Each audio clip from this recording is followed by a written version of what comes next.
G'day Doggies fans, all things Bulldogs. We're going live to look at the team list Tuesday. It's about to be announced. It should be through any second now. Let's have a look at it. Here we go. Lachlan Galvin named at 7 and Toby Sexton named at number 23. So there we go. I'll present it up. Let's have a look at it. In what I expect to be the semi-final squad, if they were going to name a semi-final team. I haven't looked at it properly yet, but let's present that on the screen.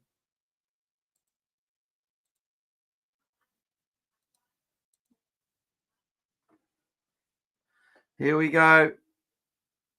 Tracy Carrez, Anari Tuala, Stephen Crichton, Jethro Renikama, Matt Burton, Lockie Galvin, Max King, Reed Marnie, Sam Hughes, Viliami Kickow, Jacob Preston, Jamin Salmon, Kurt Mann, Harry Hayes, Josh Curran, and Bailey Haywood. Satili Tupanua at 19, Blake Wilson, Daniel Salika-Fafita, Curtis Moran, and Toby Sexton are the extended bench. Now, I named a team yesterday. I did name a side yesterday, and that's going along the bottom there, which is not the team. I believe that they would name a side close to the one that they would expect to pick for finals if they were going to, with the season starting. If the finals were tomorrow, the team that would play there. It is still only Tuesday. I think there could be some other changes to come.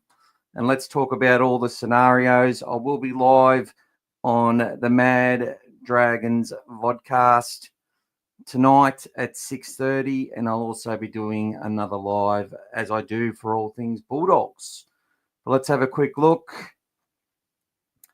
So I'm not really worried about the Dragons lineup at this point. Looking at their extended bench, Corey Allen, Loko Pacifica Tonga, Lachlan Ilias, Matthew Feagai, and Tik Suagranis. And who have they got? Jack DeBellin, Jaden Sewell, Luciano Leilua, Clemmer Cook, Gula, King Tongia, Flanagan, Sione Finau, Valentine Holmes, Moses Sully, Terrell Sloan, and Clint Gufferson. So, look, I've been saying, you've heard me say it, I said it last night, Bronson Cherry hasn't looked himself. Statistically doing a little bit less, coming in to help, doing his plays the best he could. And he's been carrying an injury. It's been quite obvious to see, and he's been rested. It will be a temporary resting.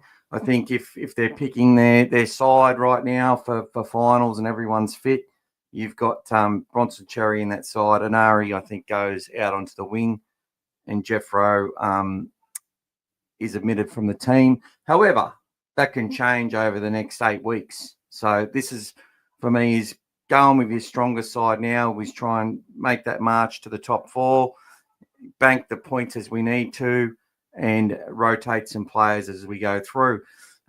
This forward pack that they've named for Tuesday looks pretty spot on. I think there's a big chance Satili Tupanua will come into the side, and they'll make the choice between resting Harry Hayes or a Josh Curran. I think more likely a Harry, because Harry's done a lot of work and would benefit from a rest as well, potentially. Or they bring him in at the expense of a Samuel Hughes. Jamin is definitely one of the leaders in the club and will be picked. And obviously having 10 weeks off, needs to get that fitness back. It's exactly what I was saying, that the team were soft in the middle because they were underdone. And then when you go and listen, it feels good when you listen to Gus and listen to the coach talk exactly about those points after you say it. But it's pretty easy to see. So Fafita's behind Hughes at the moment, obviously, and Toby's at number 23, meaning that he's going to be the first half to come in. If there was an injury with Galvin or Burton during training this week. But they've pulled the trigger. This is what they're going to do. Part of me was still hoping that Toby would be at 7, at least named there today, and Lockie was at 19 or something, because that would have just kept the noise going. And I can tell you now, they're not too worried about the noise at Bulldogs headquarters. Obviously they don't like the slagging off of Lachlan Galvin as a young fella. Just as equally, I'm sure the parents and family and friends of Toby Sexton can handle criticism and can handle, people preferring another player over him. But it's the way that it's been done by the fans more so. Yeah, I think the noise was going to go into overdrive anyway, but the narratives stay the same. Lachlan Galvin will still be considered the focal point. They will not let it go. They will not until we get to the finals, until we show up on a semi-final and win, until we get that win in a semi-final and show that we've made a progression from last year.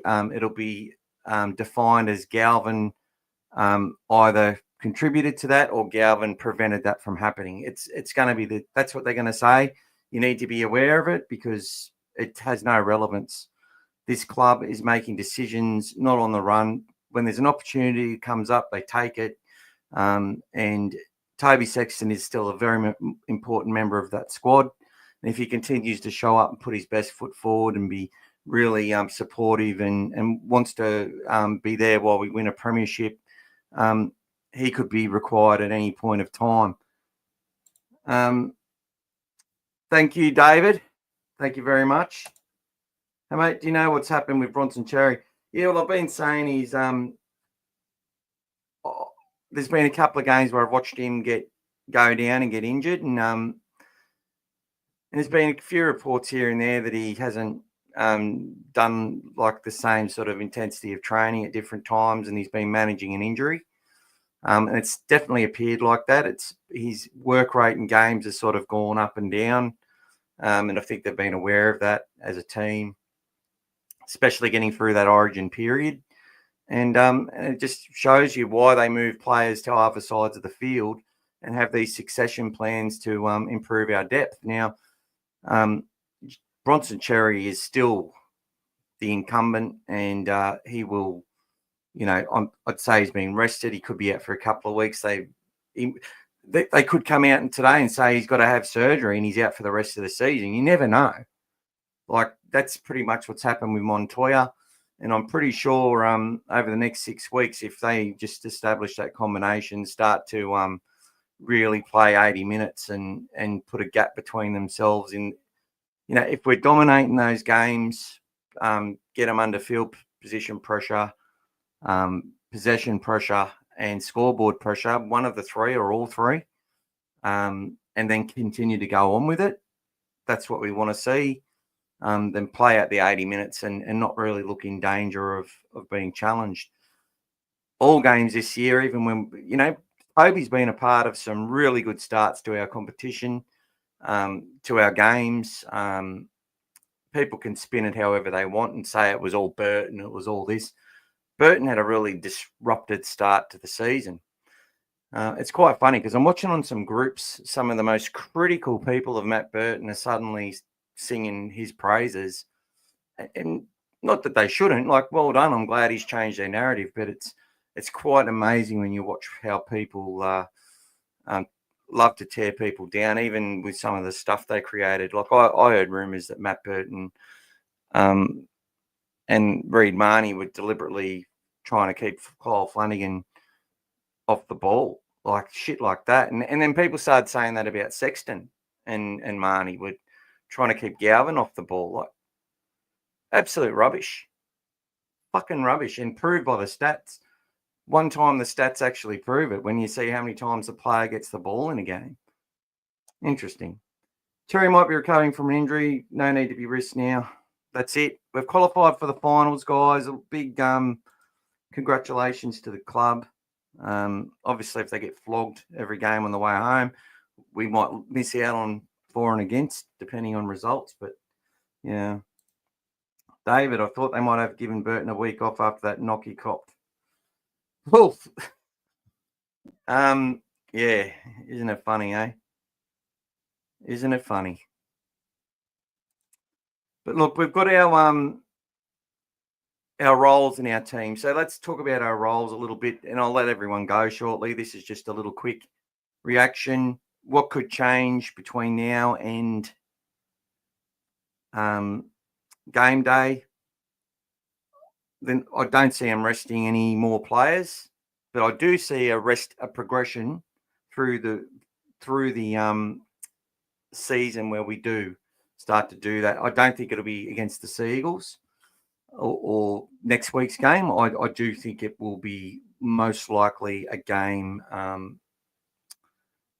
heading towards the end of the season. And if we qualify, I think round 27, we will see potentially the implementation of a couple of youngsters that we were hoping to see at some point. If there was not, if we qualified for top 4 and there was no chance at top 2, or we qualified for top 2 and we're in no danger of losing it, no chance at a minor premiership, something like that.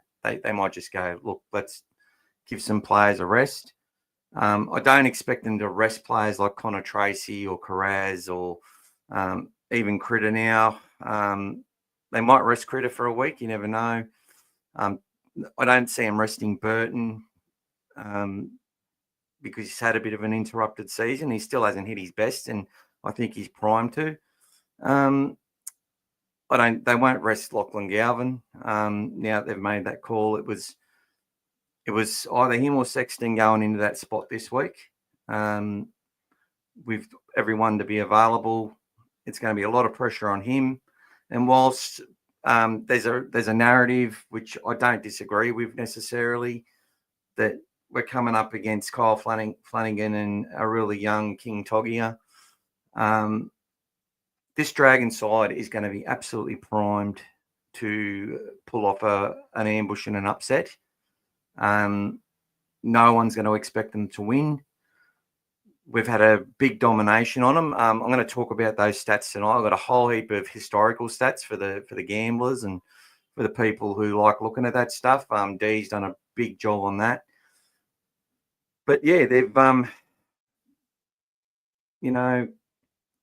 picked a pretty big forward pack. So there's no real surprise how they're going to play, which is really interesting because I think Shane Flanagan, if he makes a few changes, that side will be a lot more competitive. But I think there's a reluctance to go that way. And we'll see, if he can get a team of that size with some better halves in it and some more connection over another preseason, yeah, maybe they can go a long way with that bigger pack and bigger bench. But it just doesn't seem to be the way the game's going. And you'll find a lot of those big fellas aren't able to as easily get into gang tackles over and over and over again, and do that drive and that pushback consistently over 80 minutes. And that's part of the reason why they have these periods where they struggle, and they need a certain type of game flow in order to win. But we'll see how that goes. I'm expecting our team to be much better in the middle to start. They might look like they're hitting the contact well against us for a bit, but I think we will survive that, however long that goes for, and then start to assert ourselves as we try and really impact their back three and put them under a lot of pressure. Valentine Holmes, obviously a winner. If he's a sharpshooter with the boot. They've got Moses Sulio, I think's always a damaging player, and if the game's going a certain way and to the right conditions, he can make you pay. But it all comes down to that sort of stuff. G'day, Scary. More of a shoulder burner for Burton. Yeah, well, that's what he said. We'll just have to accept it. He looked a bit groggy to me, but he might have just been in a lot of pain, and that's why his eyes looked a bit funny. When we do get the big fella from the Roosters back from, when do we get the big Well, he's back from suspension. He actually got injured and done his hammy. So I think it was his hammy. So I'll scroll that down. Satili Tupanua's on the 18th man. So look, if Satili's ready to go, I believe he plays. But they might just say, look, you're almost ready. You're on the. So these are your scenarios, right? Sexton comes back in for Galvin because the coach is just stuffing with everyone, but that's not happening. You know, they're not going to do that. Just to be that just to be that bloody spiteful at the media, they're not going to do that. Cherry's been rested or he's got an injury, which we'll hear more about. Well, he does have an injury, but whether he needs to rest it for a number of weeks or have surgery, all questions that we'll find out the answers to. Jethro gets another crack at it, which is good. Comes up against another young talent in Sione Finau. Adds a bit more speed to our back line as well. Obviously, we lose some speed with Cherry coming out. But Tuala and Renikama will get to develop that combination there. And look, this is what I want you guys to understand. I talked about when they're talking about all this distraction and disruption and shuffling the team around, they knew Montoya was going to be missing. They knew that they had a player during the Origin period that was injured. They swapped sides because they had to bring other players through. And Renikama would have played earlier if he didn't break his hand. So they had to keep those things going. And so it wasn't about Galvin. It wasn't about Burton. And yeah, they kept that steady hand of Sexton there. We lost 2 really close games. We then won a close game. And I was really happy with the performance. You know, but anyway, we'll leave some stuff to talk about for later on. What's happened to Cherry? I've seen him go down a couple of times, and he just hasn't been the same. And you can tell that by the work ethic. It's sort of been up and down. So I think he's just been managing an injury for a bit, where he's been able to play and keep doing the job for the team, sort of like Marcello's been doing. And and now he's got to have a rest. That's how I see it and what I think's happening. Satili's suspension ended a few weeks ago. He sustained injury during suspension. Yeah. So in training with the team. Look, guys, obviously we'd love to see this team go out there and release the shackles and for it all to happen overnight. There'll be people who will be very pissed off that, you know, we're turfed Sexton to the side. He's not turfed. He's still part of this squad. He's still a really important reason that we're there. It's not his attitude. I expect it's 100% good. Phil Gould said on a tweet last night that it was a really hard day yesterday.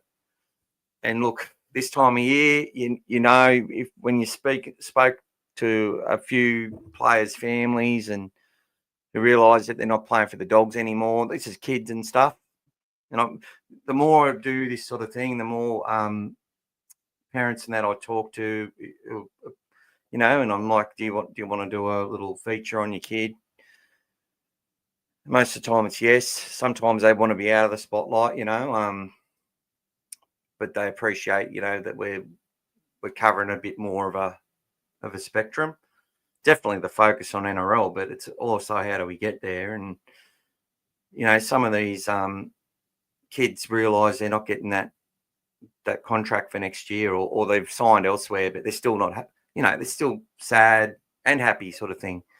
And Gus has got to go and tell people that their dreams are over as far as the blue and white jersey is concerned, and that their time at the club will be coming to an end. Some of those people are finding out that now. Some are it may take a bit longer.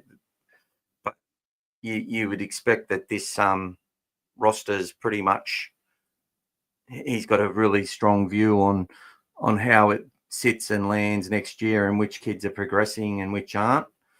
And that also could have had something that he maybe had a conversation with Toby,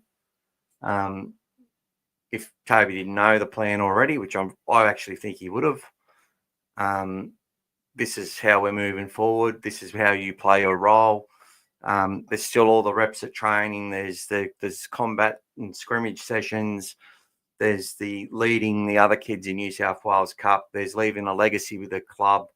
And there's been completely tuned to the minute to come in and play a role, whether, they give Bailey Hayward a rest because he's had to work his ass off, to bring Toby in onto that bench to play a role like that, or they bring a Jake Turpin into the mix, or, just so much so many scenarios.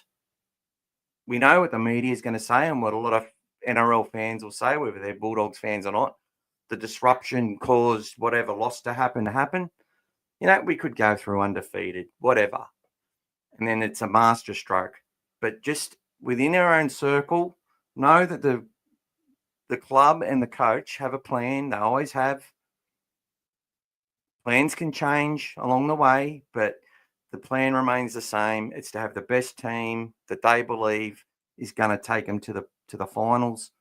And then the way they manage that through to get the exact best side that they can, tune to the minute, ready to take that field and win us a semi-final, and then give us a chance at, a grand final, hopefully, but seeing that we've made the top four. If we lose that first prelim, getting ahead of ourselves, but winning the next one and having another crack. It's going to be all about that, and you never know how it's going to land, and this season has proven that in how different it's been. Not just the fact that we've been on top, but the fact that it's just it just seems to be so different in so many ways. There's you think you're going in one way, and then all of a sudden you're dragged in another. It's quite amazing. Scary, he's been a bit off his game lately. Yeah, different times, yeah, and especially the workload. The more work he's involved in, the more it's funny, a player puts more work effort in, the more they're able to contribute in the other areas. But, I look at that second try and that run of Carraz earlier in that set, which hasn't really got enough attention. And then you see, the run of Inari Tuala accelerated. And it was sort of a bit like the Origin game one when Critter really accelerated in, and a game where Critter put Carraz through with the final try of the day, where he was looking inside of the player coming, and it was still everyone was chasing hard back, and just the ball he threw to Carraz on the right, but accelerated into it. The way he accelerated into the space towards the defenders, and just kept running straight and just forcing their hand, and literally we're outnumbered, and he was able to do it. And again, there was enough defenders there for the Cowboys that if Inari slows down like a lot of people do, we don't score that try. He sped into that, and he's got to be absolutely congratulated for that. And for Jeff Rowe to just the time he's run perfectly as well. It was a great try. And, the first try, Toby shrugs off that defender. He was closed down like he's been closed down a few times in the last few weeks. But he pulled himself out, sees it's happening on the right edge. He's running down the left. He's gone back to the right to Burton, right? They play opposite sides of the field. Burton's put the little kick through for Preston. Not saying it was a set move, but it was a creative play on all accounts. And, well done to Toby in that play. Well done to Birdo. Look, I'm really confident and happy with what the club are doing and where they're going. I just want to make sure that, if you see and hearing people talking about diminishing Toby Sexton's contribution, they're just as bad as people attacking a 19-year-old kid who's now 20 today. Happy birthday, Lockie Galvin. These two players are firmly in a part of our squad, and it's essential that they're kept ticking along and all of them are ready to go. We need Burton, we need Hayward, we need Sexton, we need Galvin, all brain fit mind fit, body fit, ready to give us a chance of winning a semi-final, because we've got there, and knowing our dogs of war, knowing our entertainers, knowing, I don't know what we name these blokes, but guess what? We were written off in 1980. We were given no chance in 79. We come home strong, should have won. Given no chance in 84. Really, Parramatta, they're like, Parramatta are going to win 4 in a row. 85, the Dragons won every, had been right on the pulse for years. And obviously they beat us in 79. Sort of rebuild into that again under Craig Young. They'd Slippery Morris, the whole lot, Graham Wynn. And they were massive favourites to beat us in that game. And Steve Mortimer just utilised the rules of the game and showed why he was one of the all-time greats. 88, I felt, even though we didn't win the minor premiership, I felt that we were always going to have it over Cronulla. I was always confident. Balmain, that run from 5th spot, trying to be the first team to come from outside the top. I think no team had won ever from 5th spot. And they looked all right in that game. But, yeah, they had a lot of momentum, the Tigers, and we expected to win the next year. We all remember how they lost that. 1995, expected to not even win a final, let alone make the grand final. 1998, the way we got to that grand final. There's just a history of being written off, guys, a history of it. 2014, fans calling for Desi's head back then. Forget what's happened, but it's just a reminder to fans to trust the club. Our criticism doesn't make them play better. Maybe out on the ground, yell at a bloke, take your finger out of your ass. Don't know if that motivates people anymore the same way, but anyway. They write our club off. They create all the noise. It's our fans creating the noise. It's the media creating the noise, and our fans, the club, they're going to do what they're going to do, and I have no doubt they're united, and they're going to die for each other to win us a premiership and to take us as far as they're going to go. And I reckon they've made that commitment to each other, and we're just going to see a constant build-up until that happens. If we don't get there, we look, we learn, we review, and we go again. But that's all I've got for today until 6:30, when I'll be on the Mad Dragons podcast. I'll hopefully get to share the link with everyone, invite the viewers to that, and then we'll head over and get the normal crowd on for the normal podcast we do every Tuesday night, which there'll be a lot of talk, I'm sure.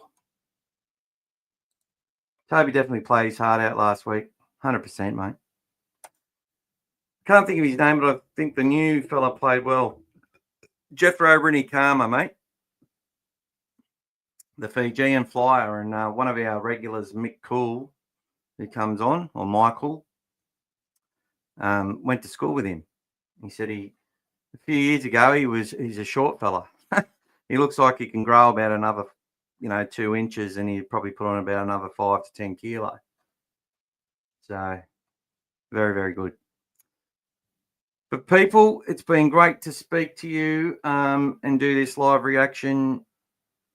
Not really a reaction, but, I thought they were going to keep Sexton there, at least for Team Tuesday, and then play with the media a bit. But I think there was definitely I'll give you my look. The club sometimes has to manage perception. Sometimes they have to do that stuff. Sometimes they just want to help the noise go away. Sometimes they just want to get people focused in going all in the one direction and just moving on, getting over it, and going out there, doing what the coach expects them to do, and to win matches of football. And sometimes there'll be a leak of something. And look, I have no doubt that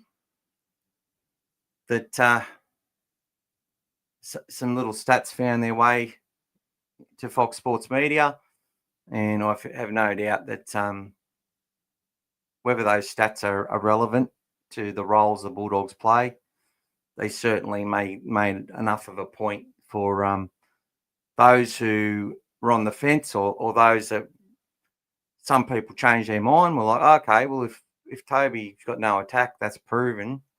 We need to get someone who's got attack.